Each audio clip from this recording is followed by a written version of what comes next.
It's showtime.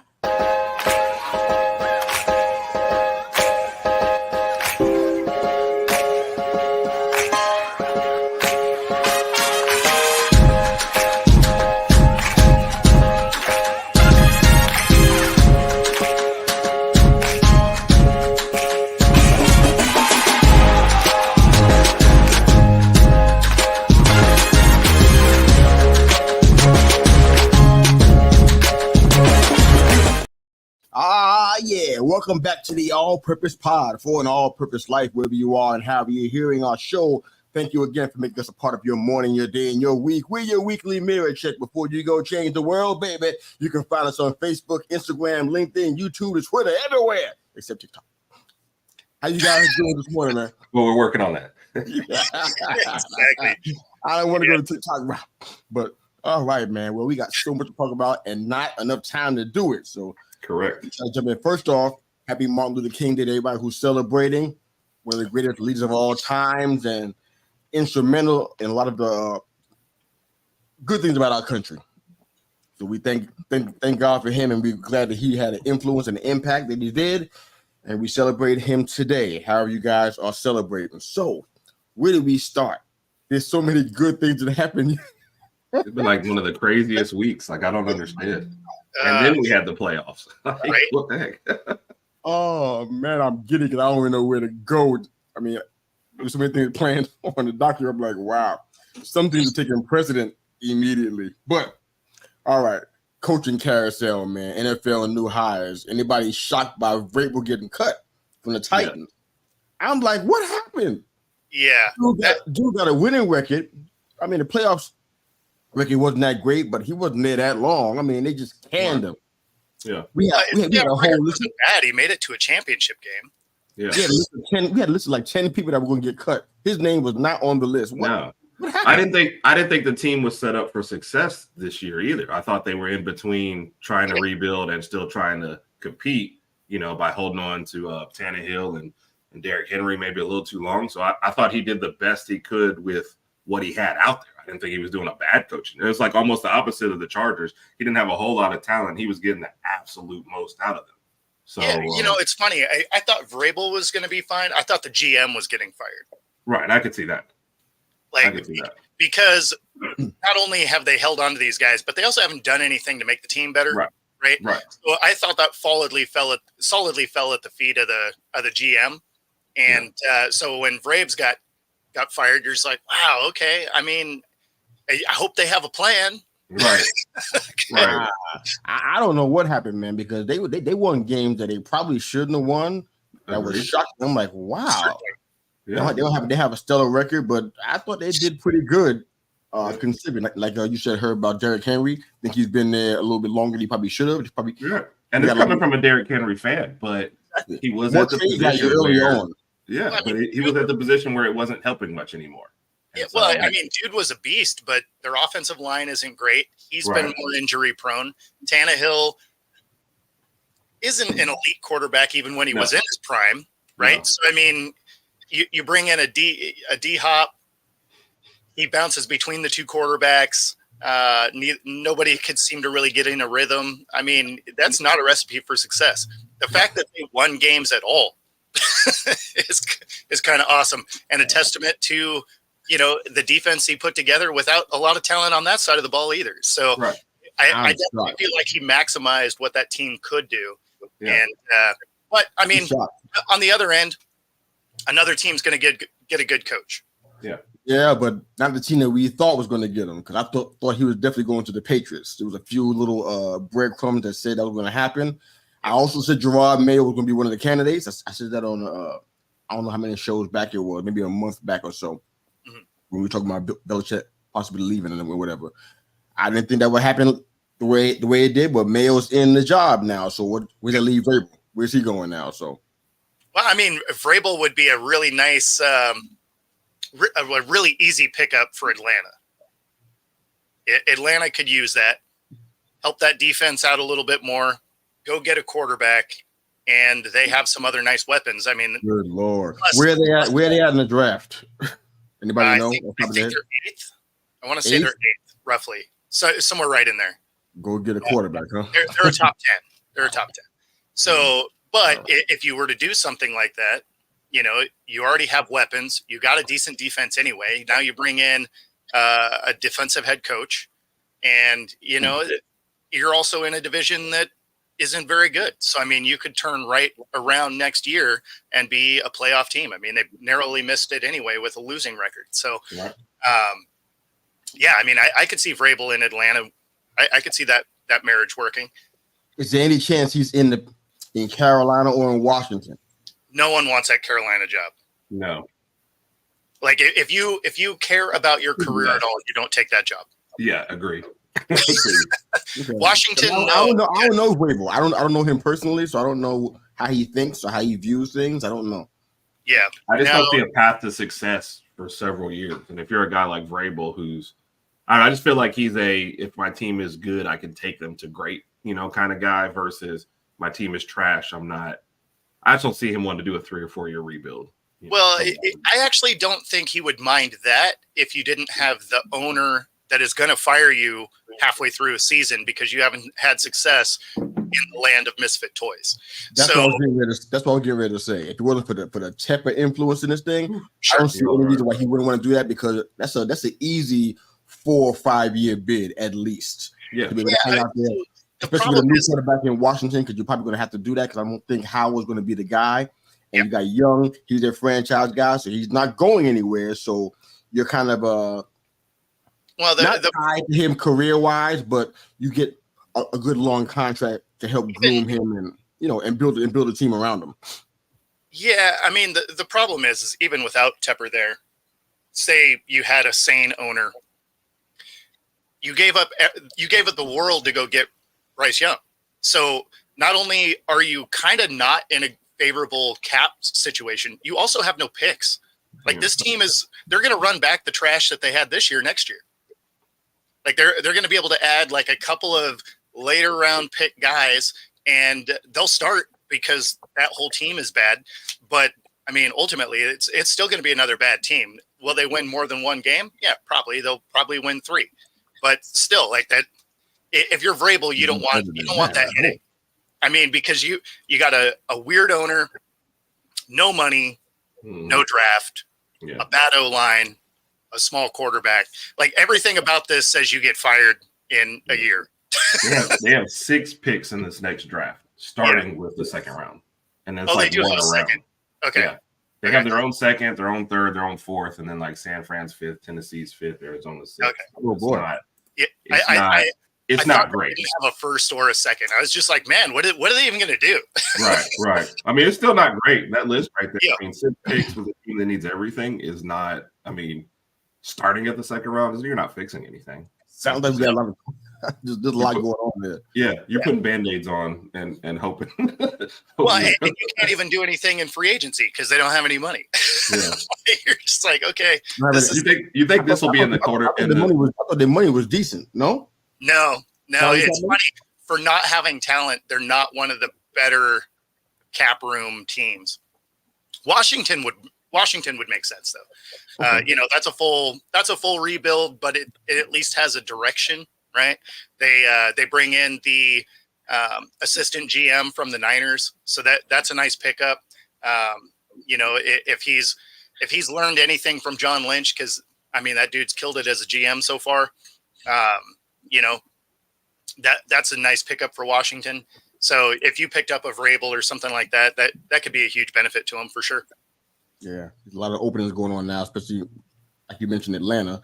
And Belichick's name is popping up in Atlanta and Dallas. It's like shocking to me. I'm like, he's been in New England so long. It's so hard for me to even see anything else. It's like I'm not saying it's not impossible, but it's just like see him in the Falcons is like. I mean, it would be crazy. Although, I mean, it would be a similar. I have a hard time with that. It'd be a similar fit as Vrabel, though, right? Because Vrabel's from the Belichick tree. So, I can't wait till he gets mad in a meeting and brings up how they came back in the Super Bowl against him when he's coaching the Falcons. This is how you guys played when you gave up that big lead against us. And I guess along with Belichick, we got to talk about a few other coaches that made some surprise changes. being in college, Nick Saban, and then with Seattle, your team, Bo, Pete Carroll. We were texting each other like, what happened? Is this Yeah. None of these guys were on our list of coaches that were going to definitely get canned. We knew Arthur Smith was gone. We knew Staley was gone. We knew McDaniels before his time, he was already gone. We knew it already. We had speculations about Belichick and some other. I'm blanking out on the other. No, I mean that's how you know it's a weird. That's how you know it's a weird year when you have guys like Saban, Belichick, Carroll, Vrabel, all gone before a guy like Eberflus or Dennis Allen. So clearly we're just in bizarro land because none of those guys keeping their job versus these guys losing their jobs makes no sense.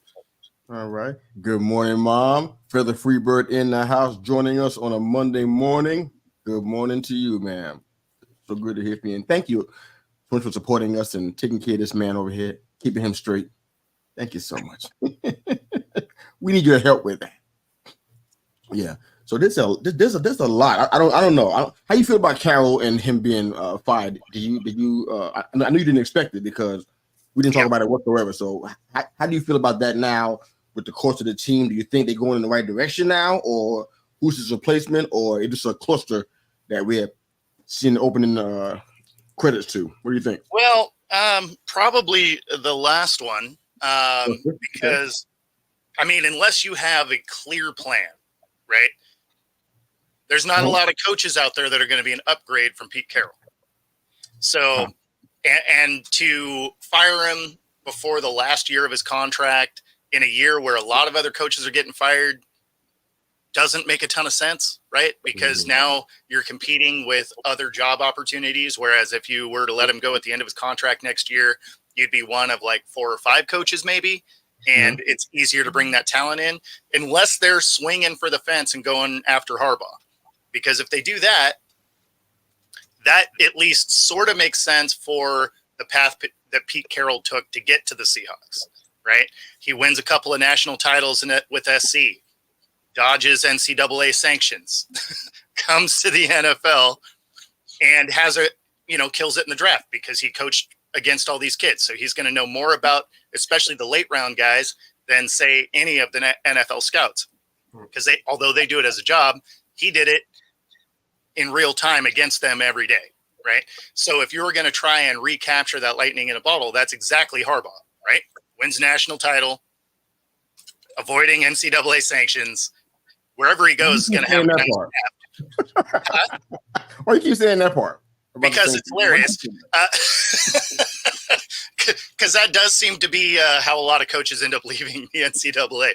But anyway, so he, if he comes in, he should be able to kill it in the draft wherever he goes because, again, he was coaching against these kids. So, yeah, I mean, it's if they were going for that, that makes sense.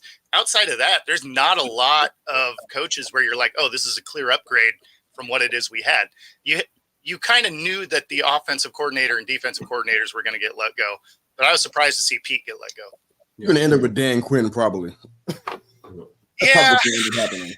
I mean, it's probably going to end up being the best case scenario based on the names that they're putting out there. Yeah, but even after yesterday, Dan Quinn's still a high candidate. Huh? I said even after yesterday, is he a big candidate? So probably still, yeah. He probably is. The thing for me is, we obviously know Dan Quinn here in the Northwest, right? He was part of our Super Bowl team. He goes on to Atlanta, and he makes it to a Super Bowl, so he gets credited for that. Obviously, they had a meltdown, whatever.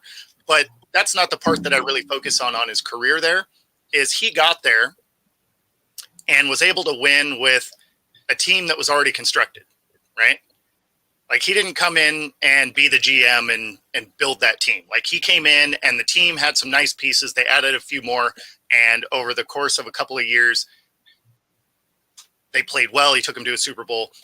But then as it became the team that he heavily influenced, that team got worse and worse and worse. It's not like in Pete Carroll's situation where he's at least, staying in that playoff picture, right? Like you have good years, you have bad years. I mean, that's just part of coaching. But, you're always in and around that playoff picture, and you could just see a steady decline in Dan Quinn's team the longer he was there. And so I don't know that I necessarily love him as a head coach. That being said, most of the guys that we view as some of the best coaches in the league kind of didn't have a great first start either. So, I mean, maybe he can turn it around in his second crack at it. If he comes here, I hope he does. So if he comes here and scratch everything I just said, I'm rooting for the guy. Well, I mean, whoever's your coach, like, you hope they do well, right? Like, I mean, we had John Mora at one time for 1 year who had a 4-win season. Like, it was it was not great just before Pete Carroll got here. So, that's where you're hoping. You're like, I hope you can turn it around. All right. Well, thank you for your thoughts on that, brother. Okay, Herb, the board taking over for Saban. I saw some of the messages that we sent back and forth, but how do you really feel about what took place out there? I had to defer to other people on that one, to be honest. So I was like reading the ESPN articles, going to Randy, my Georgia fan, because he was one of the first people to mention him to me, in his top 3 list.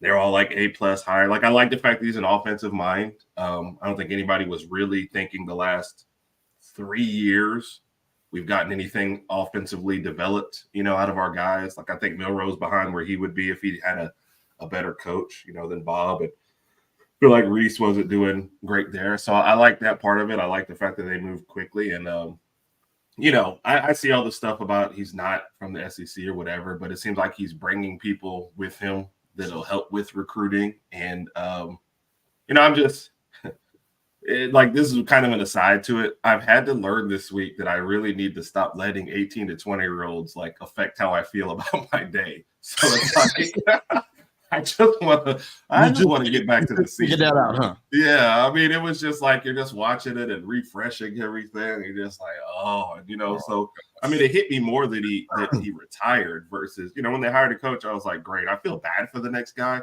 regardless, because one of the guys down here I watch, he put out a video already on TikTok, and it was like Alabama fans the first time that DeBoer loses the coin toss and he comes like, heads or it's tails. Oh, get him out of here. Like that's about how it's gonna be, and it's like you replace what I consider the greatest coach of all time and you're gonna expect the same. Like, that doesn't even make sense. So do you think the offense should be different? Say what? You think the offense to be more like what he did in Washington, or do you think he's going to kind of conform to what Saban was doing? I think it'll be a mix of the two, but I definitely think the passing concepts will be better. And, people have asked several times, like, do I think Milroe's going to be the guy next year? If he's the guy, he's going to be greatly improved. If not, it's going to be a battle between Simpson and Saban. And I think that's fair in this offense where you're going to try and pass more. Milroe was gated 30 yards and 2 yards. He wasn't great at anything in between. And I think for this offense that he's trying to bring, you got to be better, at all levels. So I'm excited. I just want to get back to playing. Like, I'm tired of personnel news. Like, that's not supposed to be a college football thing, and now all of a sudden, not right now, brother. Yeah. So I just want to get back to playing. Yeah. Same thing with the hardball. He's meeting with the Bolts this week, or today. I think either this week or it's today, but who knows how that's going to go, right? Heard about from Max Crosby. He's threatening the franchise. He said, if you don't bring Pierce on as the head coach, I'm going to be traded. Now his contract ends in 2026, so Raiders do have the leverage there, but that's kind of what's happening on that front. Yeah. I like that move, like as a player, but I'd never like threatening a guy with a lot of money, because I feel like some of these owners are like, well, I was going to hire him until you told me I have to hire him. Now I'm not going to hire him. Almost like that. So I wonder how that plays. Other than that, but I hope. Any other thoughts on Harbaugh and the Chargers? He seemed to be the favorite there. That anything you guys have any insights on? If not, we can move on to Mike Tomlin. Well, I mean, we got to know if Harbaugh's actually going to move first, right? Well, because it's not like the Chargers would be the only ones that are blowing his phone up. Because you figure Washington would definitely make a bid for it. Seattle, obviously,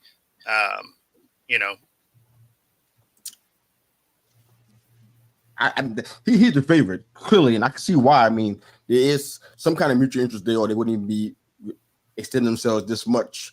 Harbaugh wants to be on the West Coast. You know that. He wants to be in warm weather cities. I think we already know that part already. He wants to be back in the NFL to kind of finish what he started. Mm-hmm. Is it Los Angeles place to do that? I don't know. I'll tell you one thing. If anything happens to the Niners coach, or he just happens to get real sick or drop dead or something, you can be Harbaugh be going to them and paying for their lunch to get hired over there. So right. Yeah, he would definitely go back. I know he wants to be there, so it's just a matter of what may be going on there. Okay, so Mike Tomlin, I don't know if you guys saw this, but Mike Tomlin has a year left in his contract. He has a record of 173 and 102, I think it is. 100 and then 2, the 2 ties in 17 seasons. He's talking to his family about whether he wants to come back or not. We talked about, whether Tomlin would get fired because of how bad they did 2 weeks ago before they had the little mini resurgence they had. But what do you guys think, man? I mean, he's been there for a while. 17 years is a long time. I know that without we're having a losing record, which is a great accomplishment. But it's like, from his standpoint, is he seeing this team as a team he can go forward with and really build on, especially from the quarterback position? Or it's just like, you know what? I did a lot of good things here. It's time for me to, cut my losses and head on home. What would you guys do if you were him? What are you thinking and hearing? What do you think he's going to decide? I think whenever you're like considering it, that means you have one foot out the door. And if taking a step back and kind of re-energize or revitalize you, I think that's what you have to do. And it's also everyone else is reading these reports, So how as a player do you feel your coach comes back and says, I was going to quit, but I'm back there. So I know that's probably not the exact phrasing, but 17, like I said, that's a long time. And are they going to be any better next year if he gives it one more year? I mean, you've got your third string quarterback in there and you think he might be better than your first two. You're still trying to figure that out. Your offense is not going to be great next year because of that fact alone. So what's going to improve next year? We're going to fight, kick, and scratch to get one more non-losing season. So, if you're thinking about it, sometimes it's just good to go ahead and step away for a year. So that's fair. It's weird, man. I mean, we talked about, Vrabel shouldn't be in this particular conversation right here, but we talked about Saban, Belichick, Carroll, and now potentially Mike Tomlin too. And like you said, it's probably, if you were asking me right now without knowing any other information, I think he's gone.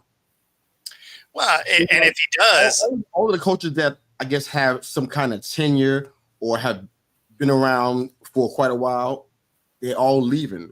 What does that signify? What does that mean about the NFL right now? Well, I mean, it signifies that these guys are old. I mean, realistically, old.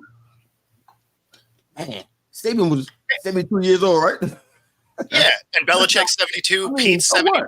Like, I don't think age is a factor in this, man. You can coach in your 50s and 60s. People do it all the time. Yeah, but we're talking about 70s. Yeah. We're talking about 20 years later, man.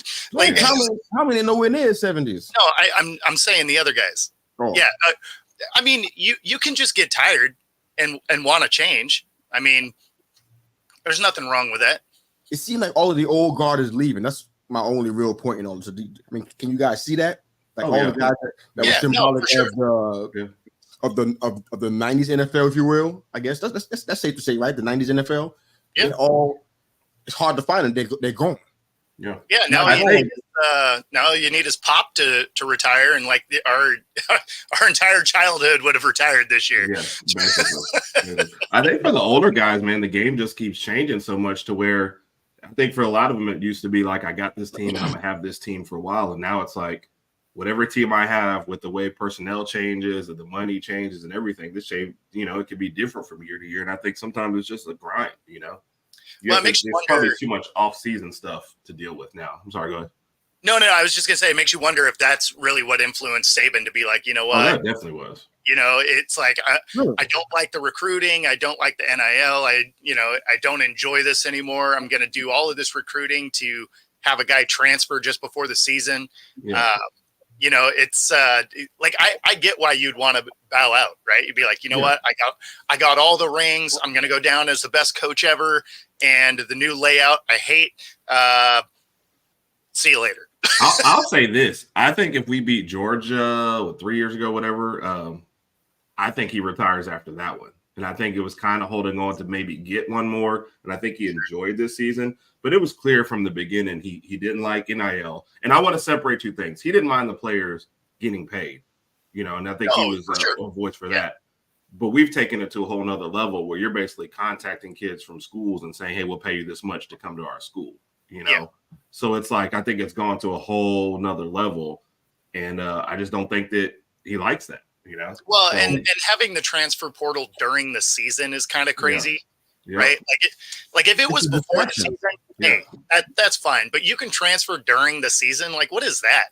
Mm-hmm. It breaks up the continuity. To make up of the team. I don't know what it does for the guys that are the other players. I don't know what they're thinking about. My best friend's getting ready to leave. It's like now. So I don't know. The NCAA has to fix that because that doesn't make any sense because that disrupts two different schools, right? Yeah. It doesn't just disrupt the one that you're leaving, where maybe you are a second stringer and you're not necessarily heavily involved or whatever, but you're going to go over somewhere where you're going to potentially displace a starter. So now you're going to change the continuity of the whole team. Yep. I don't know. I just think it's a bad look. I think the NCAA has a lot of things to work through with the transfer portal and the NIL, making it work smoothly. Because as it sits right now, it's the Wild West, right? Like it's a dumpster fire out there.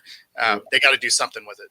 Yeah, because to that point, we talked a lot about the team that guy's leaving. But imagine I'm on a team and I'm the quarterback and I find out they're recruiting another guy from the transfer portal, quarterback. Exactly. Now what am I thinking? Am I still focused on the game plan, or I'm like, they're picking out my replacement right now? Like, it just none of it makes sense. And having to go through all this recruiting, like you said, and get a guy. And now not only are you still recruiting high school kids, you're recruiting other colleges. You still have to recruit the guys that are still on your team just to hope that they're gonna stay. So, there's already a report out that Bond, who just left, this was the second time they had to talk him out of the portal. I'm like, we barely have heard your name, and now it's like, teams have been calling him for years now, offering him money. And it's just, it's worse than NFL free agency because that's not how that works. You sign a contract, you're there for a while. Now it's college. You take NIL money from one team, and you still just listen to offers from every other team until it's time to go. It's just crazy. Yeah. I think it's sad we expect the NCAA to do the right thing. That's what's sad about this whole conversation. I have zero faith in that. Yeah, that's not a real thing. I didn't realize we were playing with unicorns and stuff right now. Yeah, that's exactly what you were doing because they can't get the CFP right. Maybe they might do a better job now because they have more building blocks to play with coming up in 2024. But I don't trust them to get it right with the NIL or portal or anything they do. I don't trust them at all. No. But that's another side note. Before we get into the NFL games and these incredible playoff games that we had, where is Raj? I need him here today. But before we didn't get a chance to talk about it last week. I don't want to either want to say it or talk about it. But on last week's show, we're gearing up for the national championship. That happened since, if I'm not mistaken, the last show. So I heard thoughts from you guys, but our viewers and listeners have not. What are your thoughts on the game and how everything went down? I got no rah-rah, man. I'm all rah-rah out. I'm just excited, happy. I'm wearing my gear. Terrorizing folks out here in South Carolina, wearing my hoodies, and my hats should be here soon. I'm be acting a fool out here in a matter of days. But from you guys, man, you guys have had dogs in the fight all the way throughout the end of the playoffs with Bama and Washington. What are your thoughts on the national championship? Entertainment value, skill set, coaching, any kind of nuance? What'd you guys see? What'd you hear?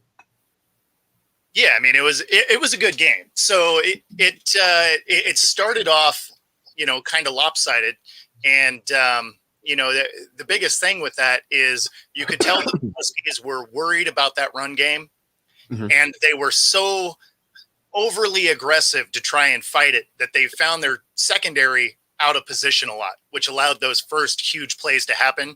Then they really settled down, and it became a nice game until about halfway through the fourth quarter.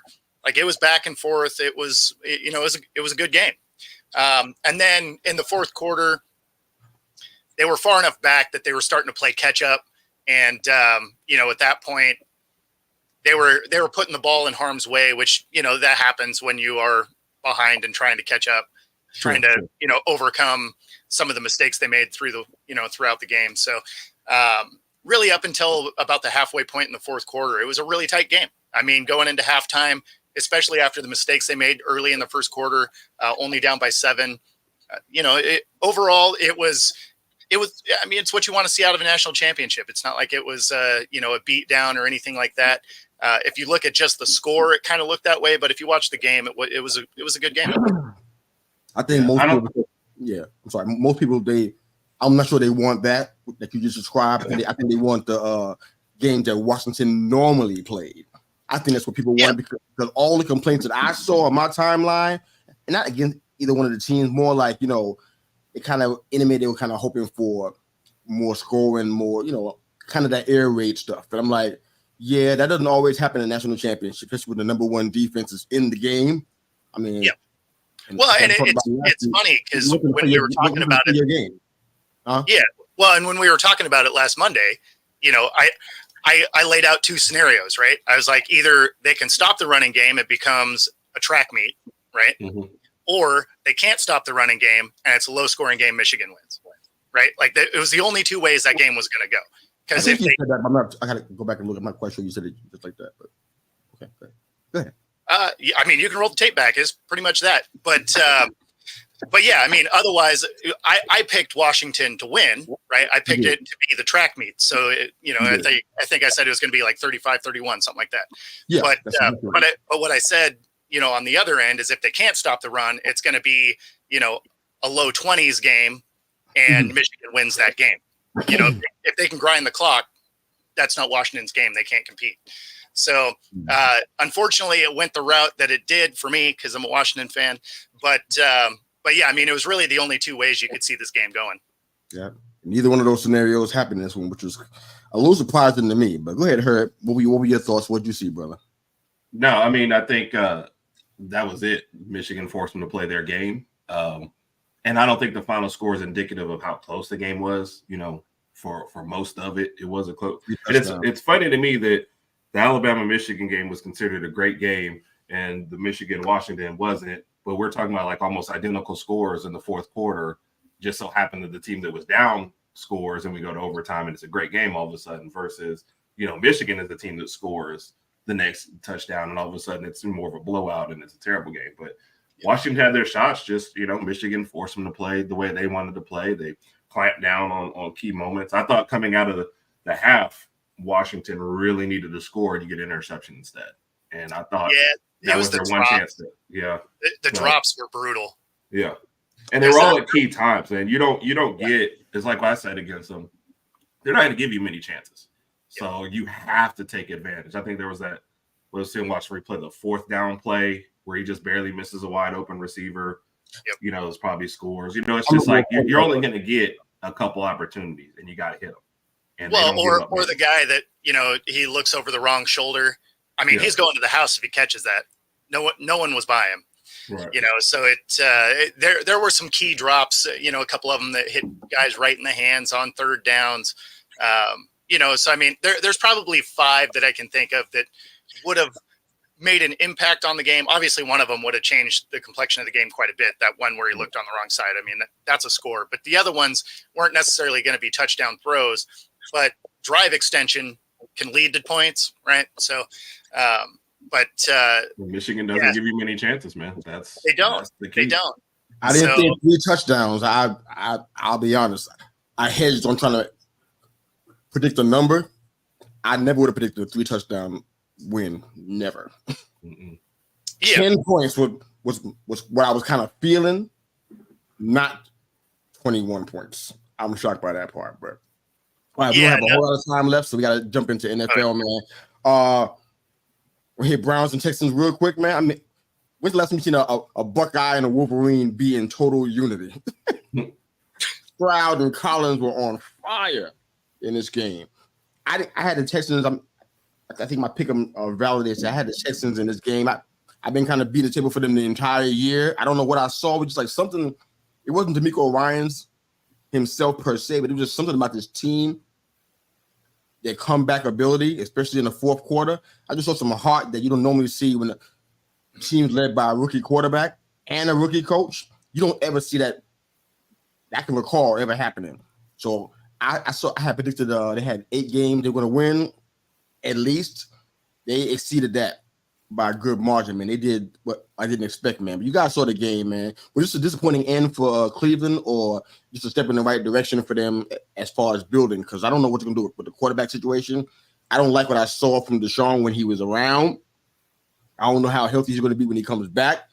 Flacco was kind of on fire. He was like, the magic man. And all of a sudden, in the last couple of games, we're like, oh, the magic gone. You know what I'm saying? So it's like, I don't know what we're kind of seeing here. Do you see Cleveland as a perennial contender moving forward, or is it just like they got exposed and they're going in a different direction with Stefanski and company? What are you thinking?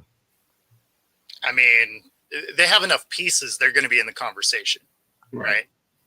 The quarterback play is the biggest question, but because they gave Deshaun a guaranteed contract, he ain't going anywhere because the first year was only $1 million of a $230 million contract. So, I mean, Bobby Bonilla, anyone?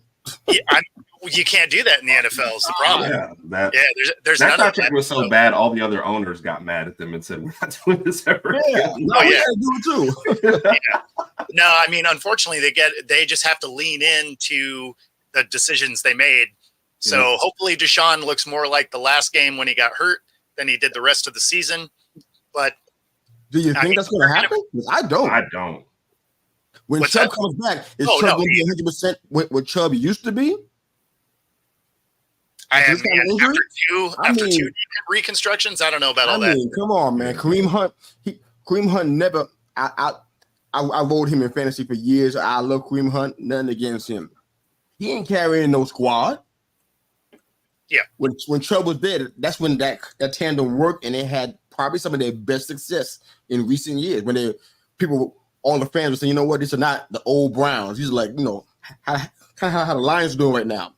Yep. Not the old Lions, we're the new Lions now. That's how it was when Chubb and Hunt were carrying the rock together. I'm saying Hunt can't do it by himself, and Chubb is not guaranteed to come back and be his normal self. This team is going a different direction to me. I don't know what you guys are seeing, but I don't trust them at all now. Yeah, it's interesting because I think it was on ESPN where they put out an article where saying they have a chance to be a Super Bowl contender next year, and I was like, I don't think the offense is going to be good. And then you read articles like, and this surprised me, they have the worst scoring defense on the road. So unless you're giving them home field advantage throughout the playoffs, I don't see that happening. So it's just I don't trust Deshaun Watson next year. They also don't trust turned the running over back. the ball the most. Yeah, so. You figure they turn the ball over the most. Their defense is questionable, but the thing is they'll still be in the conversation. They're good and they have enough pieces to be in the conversation, not necessarily for winning a division, but definitely in the playoff conversation. Not to say that they make it, but they'll be there. They'll kind of be that, just barely winning record type of team. So some years that gets in, some years it doesn't. But we got to keep moving. Complete game by the Texans, though, man. Flacco threw 46 times. That means something.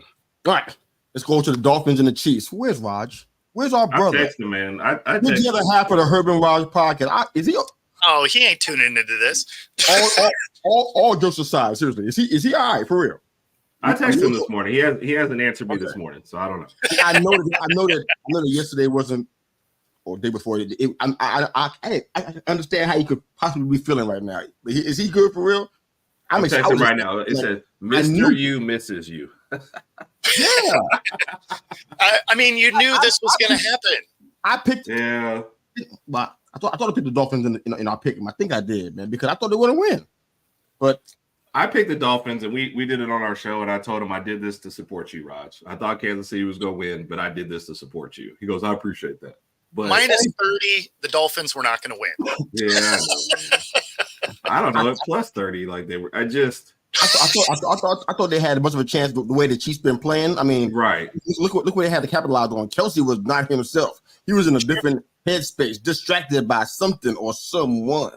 He wasn't even there. You know what I'm saying? Then you get this weird McDaniels play call, which I want to talk to you all about real quick if we have time for it. I mean, in 11 quarters, their offense scored 40 points. I mean, something changed from this run and gun they were doing recently. What happened is McDaniels. I mean, he definitely had an impact on the game with his play calling. You can't deny that part. Raj can't deny it either. But do you see this as something that's fixable? Is McDaniels still good, or are we seeing the beginning of a problem because it's been kind of up and down? And I'm sure Raj can attest to this. The consistency has perhaps cost them an opportunity to go deep into the playoffs. Yeah, I mean, so not like I think he's fine, and why I say that is because in those 11 quarters he was dealing with Tyreek and Waddle both being hurt, like they were coming in and out of the lineup. If your 1 and 2 threat are in and out of the lineup, I don't care how good of a coach you are. That's hard to coach around. I mean, you got 2 incredibly fast guys. Your offense is built around speed, and then you're going to go down to your 3rd and 4th option at quarterback to now be your 1 and 2. Man, that's a tall order. Okay. I'll just lay this out here real quick. Then we go ahead and move on. Hill and Waddle, they get hurt quite often. Sure. So we got to talk about that part of it because if that's your number 1 and 2 guy and they hurt a lot. I mean, there's plenty of teams that had that same kind of situation. It's not just the Dolphins by any stretch. There's a lot of teams that have a similar situation like that. But it's kind of a problem. You got to show up against. You got to do something about that because you can't make them not get hurt, right? I'll say this: Tua puts them in harm's way a lot. Exactly. When you watch their games, they take a lot of hits. They're fast and they go up to get it. And we talk about how accurate it is, but sometimes the accuracy is right in the middle of 3 guys. Like I've seen Waddle take shots, come back in the game. So I don't necessarily just think injury prone. I think they take a lot of shots that wide receivers are not supposed to take in this day and age. Ball placement, right? Yeah. Yep. I mean, the ball placement is great, but like I said, if you're fitting it in the middle of those 3 people don't disappear. Exactly. Like you catch it, and then at least 2 of them are giving you a shot. I think if you go back and watch the games where Waddle got hit or got hurt in, he's taking some pops. I always list out like the 1,000 reasons why I could never play football. And like the top 5 are all those hits that you take. Well, especially across the middle, right? Like if you got a quarterback that's hanging you out to dry, imagine if this was the Ray Lewis era of defense. Like their careers would already be over. Yeah. Cool. So this shows about sports, family, and life. So every once in a while, I love for us to share about our lives. My grandson plays football. I shared that before. He thinks he's the man. He thinks he's going on to the next level. He thinks that he already understands everything. At 13, he knows all he needs to know about football. Let me tell you something. I want to tell him, but let it be a surprise. One of those hits. He catches one of those bad, but he's thin to say the least. See? You know what I'm saying? Hey, but what you'll find out is if he loves football or not. That's what I mean. Is he a wide receiver? They move him around, but he's been doing a DB and running back. But I personally don't agree with most of those decisions. But I don't. Right. First off, safety want to hit somebody. He don't want to hit. Right. Running backs get the rock, but they get hit too. Yeah. And I know that he doesn't want to be hit. So I'm like, so why you got him at DB? So that's just my personal thing. I ain't the coach. I'm over here just watching. I ain't involved. Okay, let's keep moving. Packers and Cowboys. This was enjoyable. Help me out here because I might stay here for a long time. As a matter of fact, the topic I want to talk about polarizing teams and players. I'm gonna hold that for next week, man, because we ain't got time for it. But talk to me, man. I don't want anybody to say it's me trying to come after them because I'm a Giants fan, but I mean, come on. Every year you talk about how it's going to be your year. You say it. You say the 4 words. This is our year. You do it every single time. No, and they're right. They're right. This is our year to lead the first round. It's not your year until it's your year. You can't tell that before the draft. You can't tell it before a preseason. There's no way you could know that. This was one of the worst. This was one of the worst. You fired your play caller last year. You took over play calling duties, and you scored 7 points, and it took you up to the last 30 seconds in the first half. That's what shocked me the most. I knew Green Bay would put up points. I expected a shootout. But when we look into the first half and there were 7 points from the offense had scored as many for the other team as they had scored for themselves in the first half. And I said, you can't do that at home. You've been a great scoring offense at home. You know, if you had told me Green Bay had somehow 27 in the first half, but Dallas had at least 20 and they just played badly, I'd be like, okay, they'll come back in the second half. But 7, almost aided by penalties and a dropped almost interception just to get to that point, and then you don't come out after the half. I mean, it just you can't fire your play caller and then put on this kind of performance in the playoffs at home against a team that just barely squeaked into the playoffs. Exactly. And Dak almost had 6 picks in this game. Yes. Right? Like, it easily could have been so much worse than he promised he wouldn't do that anymore. And what did I post on your thread? What did I post on yours, Bo? He cut down on them in the regular season so he could stay. Exactly. The pick six one was never open. You know, CeeDee Lamb is right. No, that defender was wide open. You're wide right. open. You're Went right to him. He was just like, boom, breadbasket catch. Awesome. I mean, he put that pick six in a spot where no one was ever going to catch it. Like, he could have walked at that point to the end zone the rest of the way, and everybody's like, sure. I mean, this was embarrassing, man. It was. So here's the thing here, right? On this one is, so I picked the Cowboys here. I thought they're going to win by like a field goal. So this is the one that I got wrong so far. That's the one I got wrong so far and pick them. But the thing is going into this, I was like, okay, if McCarthy wins or they lose, like I was thinking, like by a field goal or something, you know, his job's probably safe. But to get absolutely torched, now there's a real question if he gets fired. And if he does, do they elevate Dan Quinn, or did they not see enough in this game also that they let them all walk? Yeah, Jerry Jones wasn't great either. Yeah. Jerry Jones got he's going to die in that post conference. Yeah. He looked like he turned a different color. I think he might be at the point where he's like, what do we have to do? I never seen him look that way before. That's a new look for him. Well, I don't know what's going to happen there. You look at a 16-point loss and think it was actually worse. Green Bay basically stopped trying, and Dallas throws on a couple touchdowns, 2-point conversions to make it. It was way worse. Yeah, it was worse. And so this isn't even as close as what it looks like here. So no, they had garbage time points, and Green Bay had backups out there. Yep. I mean, it was worse. It was horrific. I was getting ready to ask y'all for the show, what would happen if they actually won the Super Bowl? We were going to talk about that. Yeah, that would be our plan. Part of one of the questions I'm going to ask y'all today. What would our world look like if they finally won the Super Bowl after all these years of talking? Now we ain't got to talk about it.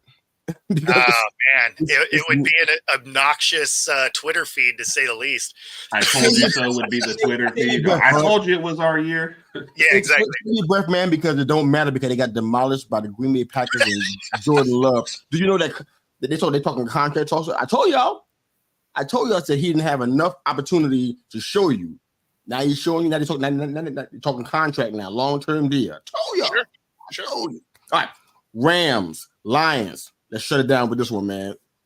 Floor is yours, guys. That game, I didn't know who was going to win that game.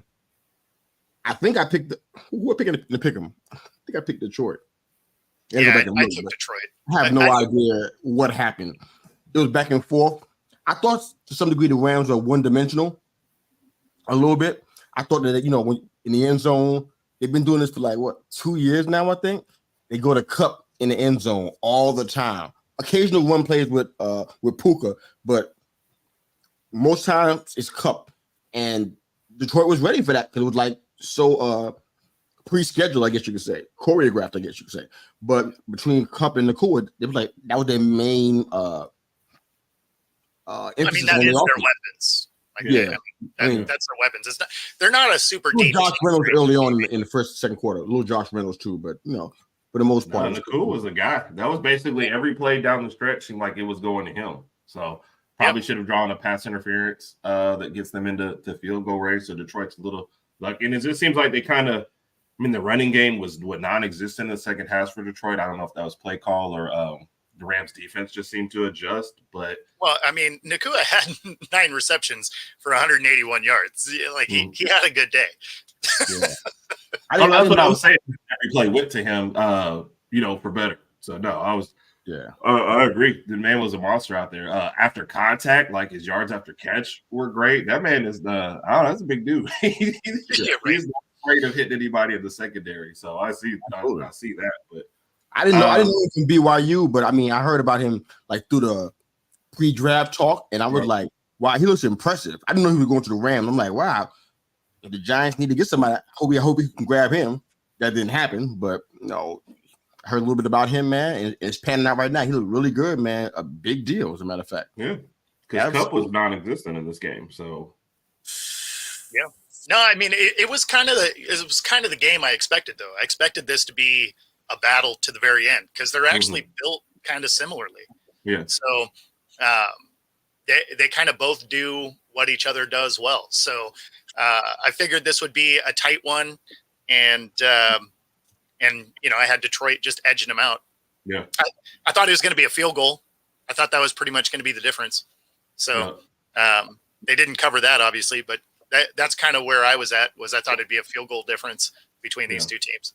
Well, Detroit only scores 3 points in the whole second half, so that's got to be a little shocking. But then you hold the other team to 6, so I guess I have a Detroit. Ahoda is also a Lions fan, so he texted me when they didn't score on that last drive and they had to punt. He said, "Oh, if we don't score a touchdown, it's game over." And they text me, "Oh, it's game over." So he was holding on by a thread too as well. So it was a good game. It was a fun game to watch the end of the night. So I'm gonna direct this question to Bo specifically, and then we're gonna go ahead and move to the comments and shut it down. I'm gonna head to the bathroom. I'll be right back. No, I need you, man. What you talking about? Sit down. Get some coffee and sit down. All right, because Bo, the Lions are going to go really deep in his. I think in our preseason stuff, he was predicting that Lions are going to go pretty deep into the playoffs, and I have them as a divisional round exit. I did because I had the championship round between the Niners and the Eagles.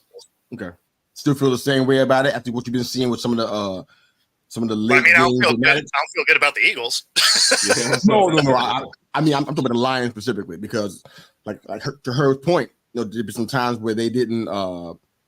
Their offense disappeared sometimes. Yeah. In especially in late in the game. How do you feel about them as far as hitting that prediction you had for them early on? Still see it happening, or is it like? I still think they're a divisional round exit.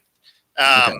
So some of it is because they're not a complete team. I mean, it is a flawed team. It's fun to watch, but it's a flawed team. The other part of it is they just had one of the biggest emotional wins of that franchise's, that franchise in 32 years is winning a home playoff game, right? It's so hard to duplicate and carry that energy into the next week. I would bet that they come out a little bit flat. Unfortunate for Detroit fans because I mean you got to love this for their city. Huge emotional wins, awesome, right? Sadly for them, they're gonna probably come up short this next week. But so you like Philly or Tampa Bay over Detroit? I mean, I don't love it, but I can't do that. Yeah. So the thing is, I think the Dallas loss kind of opened things up for them with another home game. It definitely did. I think the Eagles have a better shot against them than Tampa. But the Eagles, I think, has a real shot to take down Tampa now. I didn't originally think so. I thought Tampa would kind of get that game, but it's supposed to be monsoon type rain for game time. That was with AJ Brown, though. AJ Brown, I don't think he's playing. No, AJ Brown is not. Baker might not be, right? Well, Baker's going to play, but he has an ankle injury, so he's not going to be able to move around much. But the thing that kind 300 today. Yeah, right. Now, the thing that kind of changed this 9-3.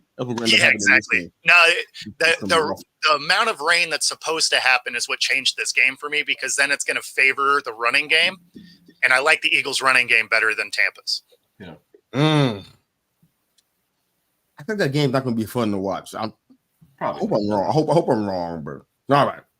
The comments are just a few comments. This is going to be an all day, all week thing. This is like, and it's amazing how many people I know that are Cowboys. I'm like, when did that happen? None of y'all from Dallas. Oh man, so you just love Cowboy fans. It's like you just love Cowboys. It's like they all in mourning right now. I'm not even going to try to talk to none of them today or this week. I ignore all of them. They're going to be in mourning, man. Sackcloth and ashes. It's going to be a horrible scene out here. They do it to themselves, though. To add fuel to this fire of just how like the Cowboys and how kind of arrogant McCarthy is he came out in his full-on Vince Lombardi style like get up with his big camel colored duster, and I was just like, oh, okay, like you're thinking you're Vince Lombardi out here, and tough to be like, hey, I'm equal to this guy that the trophy is named after. Yeah. he's trying to ride that one Super Bowl win like for the rest of his life, I think. NFL stands for not for long. Mama, you ain't lying. Things change. This is in relation to the culture discussion about Carroll and Saban and not Saban per se, but Carroll and Vrabel. These guys, just wow. All right, Charles, thanks for joining us, brother. Count on the Raiders to do the wrong thing. Well, I hope in this particular case they don't do that. It's not for me. My dad, when he was alive, former Vietnam veteran, served our country, man. Just love what he did for us and who he was as a man and everything. It's like he loved the Raiders. I don't know how he got there because he's from New York like I am. He moved to the West Coast and just fell in love with the Raiders in the early 80s or whatever, and just I'm glad he's not here to see what it's become. But hopefully Charles is wrong and they do the right thing, at least in hiring Pierce and give him a shot at the head coaching job, because the alternatives, beside Harbaugh, they're not really great. A lot of OCs and some guys, I don't even know who they are. I'm like, ugh, okay, so. All right. This could be relating to what we're talking about with Saban, perhaps. Saban, Belichick, and all of them, really. Not really into the new kids. I wonder what. I mean, Carroll probably has the best chance at that. Yeah. He's got a pretty young mindset for a 70-year-old guy. Yeah. No, I think that's valid with Saban for sure. I think, the motivating factors now are different than what they were when he really started. So that NIL part makes it really complicated as well. I mean, you got guys getting Raising Cane deals and what it's like, wow, it's like super easy now to start getting money. It's like, I wonder how that affects what they do on the field. Your recruiting pitch starts with the money now in college. So where it used to be like a little hush hush or under the table, now it's like, hey, here's the deals we have for you. Oh, and by the way, you might start. Yeah. We need to chat to the guy to declare for the draft. Maybe we can try to pull that off next week, because I think Harrison put his name in the hat along with a couple of others from the Michigan team. I know Corum and McCarthy both put their names in the hat, and Roman Wilson. Well, but like Cam Ward was going to the NFL. Now he's going to the Hurricanes instead. So like not even the NFL holds as much power, I guess, as what it is. Okay, well, he wants some more of that college money, I guess. Huh? Yeah, I guess so. Well, I mean, he's also not a top pick either. You know what this is about. This is about those guys with the stars on their helmet. Yo, you know it. Mama's like, in a world where the Cowboys win the Super Bowl, that's what we have right there. That's going to be our life, our reality. Oh, man, but great show, guys. Thank you again so much for bringing to the table what you bring to the table. Let them know where we can find you guys real quick, and we'll go ahead and shut it on down. Herbert Raj Podcast on Twitter, and also search us on YouTube. All our stuff is on there as well. Spotify, Apple Podcasts, everywhere else you find podcasts, we're out there as well. Check us out. Yeah, and you can find me here every Monday morning, and of course on my channel at Football-Talk and Roku TV 5 days a week. Thanks, guys. Love you. You guys are awesome as usual. Raj, I miss you.